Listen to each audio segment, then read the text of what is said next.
Hello there and welcome to the EDC Empire. Today we'll be taking a look at this unnamed Ozark Trail Knife, sometimes referred to as the Ozark Grail. It's Walmart's $10 offering with D2 steel, and this particular model is produced in China. The Ozark Trail Knife runs on an axis or crossbar lock, can mainly be deployed with thumb studs, and runs on ball bearings. The blade is made of D2 and is painted black, and it's in a drop point shape. It's also hollow ground, coming down to a decent edge. And the handle is made of an orange injected molded plastic with some light texturing. The overall length of the Ozark Trail Knife when it's open is 7.55 inches, and when it's closed is 4.25 inches. The overall depth when folded at the widest point is 1.11 inches, and the width around the pivot is 0.53 inches. Comparing this to Spyderco Tenacious, which has a width around the pivot of 0.5 inches, you can see that they are pretty similar, but the Ozark Trail Knife is just a little larger. Getting into some size comparisons, we have the Spyderco Tenacious as well as the Benchmade Bug Out. And what we can see between all of these is they are quite similar in length, especially the proportions of the Ozark Trail Knife to the Benchmade Bug Out, and I'll get into some of their similarities a little bit later on in the video.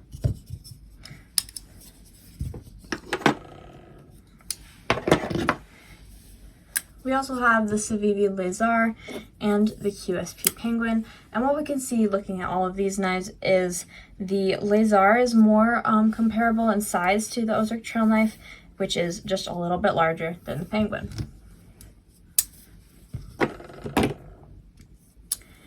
The blade length of the Ozark Trail Knife is 3.3 inches, and the edge length is 3.15 inches. The blade stock is 0.09 inches, so just a little bit thinner than average. And the weight of the Ozark Trail Knife is 2.9 ounces, meaning you have a pretty good blade to weight ratio.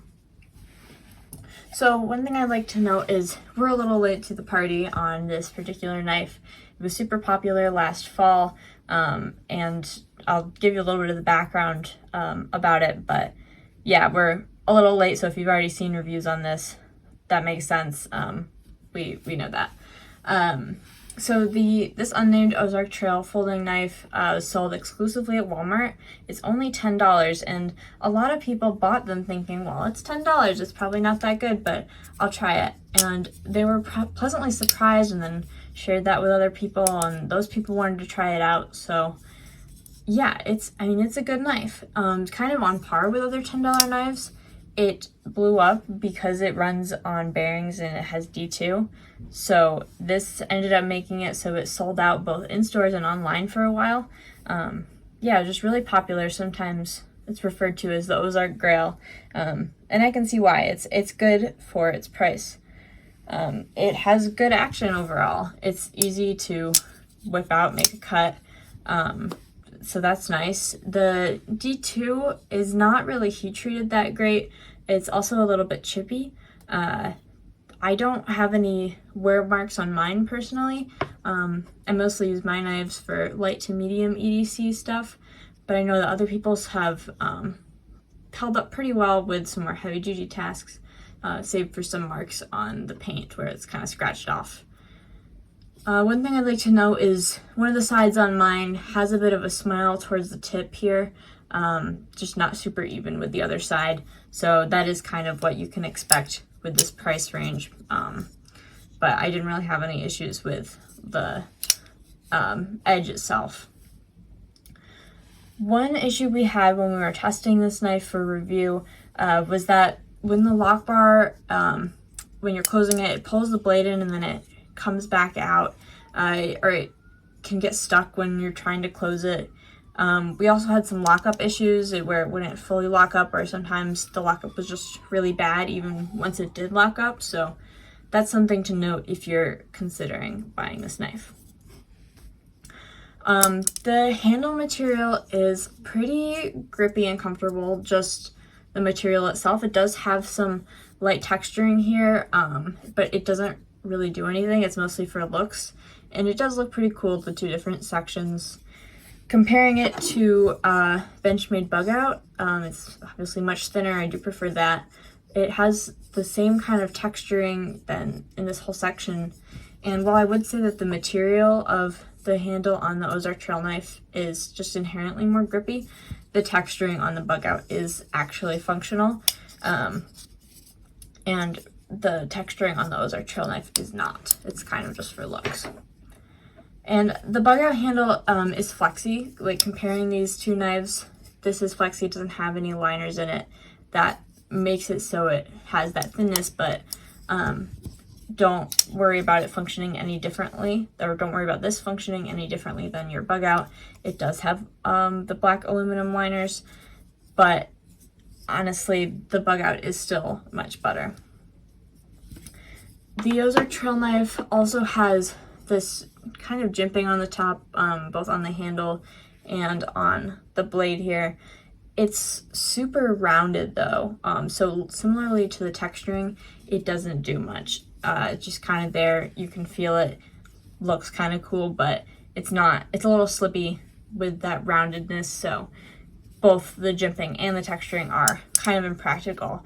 The only thing that makes it somewhat ergonomic is just the general knife shape, which is kind of known to be good. It's nice to hold, comfortable. The thing most inhibiting my comfort is the pocket clip. That's often a problem for many knives, so hard to get perfect. The bill kind of comes up more than I would like it to, and you know, it's just uncomfortable when holding. But if that's an issue for you, if you don't care about needing the pocket clip on there, you can of course take it off. Pocket clip placement wise, it doesn't have an option for any other placement other than the right hand tip up carry, so that's something to note. Always nice when there are options, but unfortunately this knife doesn't have it. So if you are considering buying the Ozark Trail Knife, if this is what you want, if you want to try it, you should try it. But if you still want to be just on the budget end and want something that will hold up and you know, function better than just the basics, there are better knives. I would rather pay $20 to $30 for a nice QSP Penguin, and that's just the cheapest version of that. These have good heat treat on the blades. This is D2 as well. Has G10 or micarta handles and a much better pocket clip, so it's really not that much different price-wise to this, and it's much, much better. Even if you want a beater knife, there are better options in the general price range, just a little higher, that'll last you longer. You won't have as many scuff marks. It's just, there are options in this range that aren't this, even though this is quite good for what it is.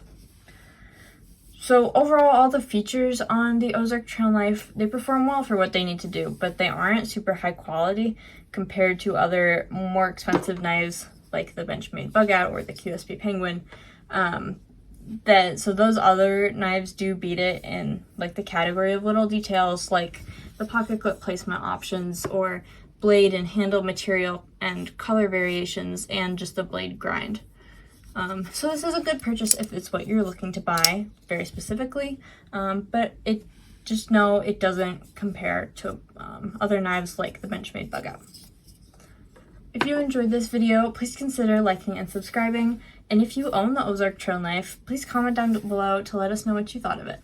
Thanks for watching.